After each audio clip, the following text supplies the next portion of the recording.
Say hi to the camera. He's cute. Hey, welcome back to my channel. Today is Vlogmas Day 10, and we are talking There by Tommy Orange, his debut novel published at 36 years old by Penguin Random House in 2018. It is 290 pages, set in the font Grandin. Why did I tell you that? I don't know, because fonts are cool and it's fun to be nerdy. This novel centers around 12 native characters whose paths converge at the big Oakland powwow. The author, Tommy Orange, grew up in Oakland dreaming of becoming a roller hockey player, and he somehow stumbled his way into writing and never looked back. Let me first talk about one of the main themes of the book, death. There's a lot of death in this book, which reflects the native experience, but I was honestly surprised at how much of it was self-inflicted. It's as if the echoes of the past have a stranglehold on the present. There's no doubt this is a book important to the culture. It's a striking look at urban natives traversing their latest struggle. You're not going to find many books like it. With 12 characters, there's a lot to keep track of, so I had to start taking some notes at some point, just on who the characters were and what connections they had to other characters in the book, because I was just getting a little confused. Every chapter is a different character. At first, this was really exciting, then it was stressful, and then it was exciting again. But what I found out later is that the paperback version of this book comes with a cast of characters in the front, which would have been very helpful in the hardcover. Because sometimes during my note-taking, I just had to look things up and I was not trying to get spoiled. Luckily, nothing got spoiled for me, but I could have done with the cast of characters. Honestly, I just saw this book at the used bookstore for $7 paperback, and I think I'm gonna go back and grab it, because this is certainly something I should have in my library. My favorite character is Jackie Redfeather. She's a substance abuse counselor who happens to be an alcoholic on the side. When we meet Jackie, she's 2 weeks sober and still struggling with it every second of her day. I could see myself reading an entire book of just her. The way her irreverent thoughts flowed through the sentences had me craving more of her when her chapter was over. And yes, she comes back later on in the book with more chapters centered on her, but the first one is just so good. We get child Jackie and middle-aged Jackie, and there is so much to explore in between that we don't get to see. The book starts with the prologue, which is an essay split up by sections. Indian Head, Rolling Head, Massacre as prologue, Hard, Fast, Urbanity, which leads us into Part 1, Remain. This essay is extremely powerful, and it's such a good way to start this book. Let me read a passage for you. Page 9. Plenty of us are urban now. If not because we live in cities, then because we live on the internet, inside the high rise of multiple browser windows. They used to call us sidewalk Indians, called us cityfied, superficial, inauthentic, culturalist refugees, apples.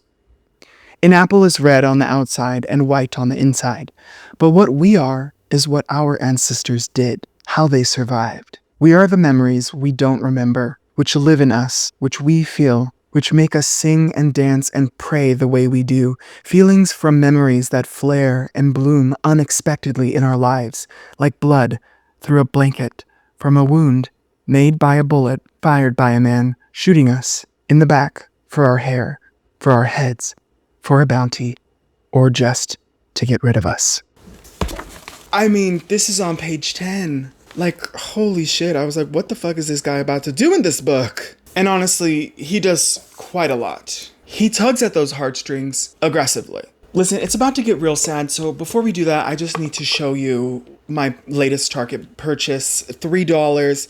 Look at this cute-ass little tree, and guess what? This comes off. That's right, bitch. Oh my god, I love that. Okay.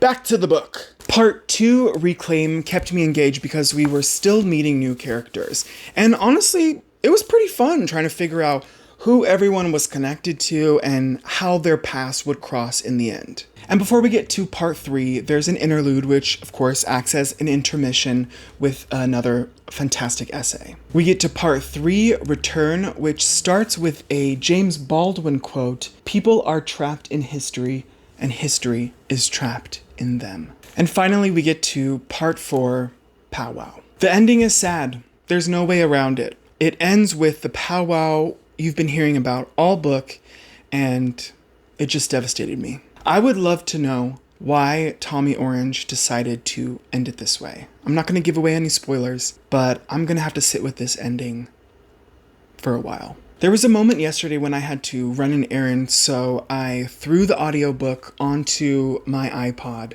and danced out the door. I had somewhat of a spiritual experience riding my bike, listening about other people riding their bikes as they grapple with grief, a consequence of their bloodline. Native people have had to deal with so much death and grief in their lives, and I think Tommy Orange does a great job at capturing what that feels like for Native people and why they believe it's a fate they cannot escape. I mean, it's a fate we all cannot escape, but what I mean is Native people are surrounded by death. And because they're so community-based, every time they lose someone, it feels like they lose a part of themselves. I also rode past Santa and his reindeer, so it wasn't all depressing, but it was magical to be able to ride in someone else's shoes, only if for a moment. One thing I didn't like was Orange's use of these meta sentences that just got redundant after some time. Act 4 is full of them. Let me give you an example. He'd say something like, "She was thinking, and then she felt ashamed for thinking that she's thinking." It's a lot of that. His use of this type of sentence structure in such a poetic way is powerful and even profound at first, but it gets old after you hear it so much. It's like he's relying on your interpretation of the words to be more transformative than the words themselves. I also liked the inclusion of all these small tales that have been passed around Indian culture. Natives are extremely superstitious, much like Hawaiians, so it was interesting to hear their tales. One included pulling a patch of hair off a badger and putting it under your bed to protect you. I think that's right. If it's not, just let me know in the comments. Would I recommend this book? Yes, this is an important read. Native voices need to be heard, and more than that, they need to be understood. Tommy Orange may not have intended to become a voice for his community, but with the sale of his book passing over 1 million copies, his voice is clearly something people want to hear. He's got a second book out called Wandering Stars, which I'm definitely going to read, which follows these boarding schools whose intention it was to assimilate Native Americans and basically conform to white ways. He's already signed a deal for a third book, and he's written a screenplay. I'll leave you with the first lines and the last. No spoilers. Page 3. In the dark times, will there also be singing? Yes, there will also be singing about the dark times. Bertolt Brecht. The final passage on page 290. In order to not spoil anything, I've changed a couple of the character names to just he and she. You have to dance like birds sing in the morning, she'd said, and showed him how light she could be on her feet. She bounced and her toes pointed in just the right way. Dancer's feet. Dancer's gravity. He needs to be light now. Let the wind sing through the holes in him. Listen to the birds singing. He isn't going anywhere. And somewhere in there, inside him, where he is, where he'll always be, even now, it is morning.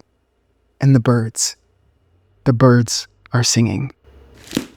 I appreciate you stopping by my channel, and mahalo for watching. I hope I've inspired you to read something today, and I will see you tomorrow for Vlogmas Day 11. Until then, good night.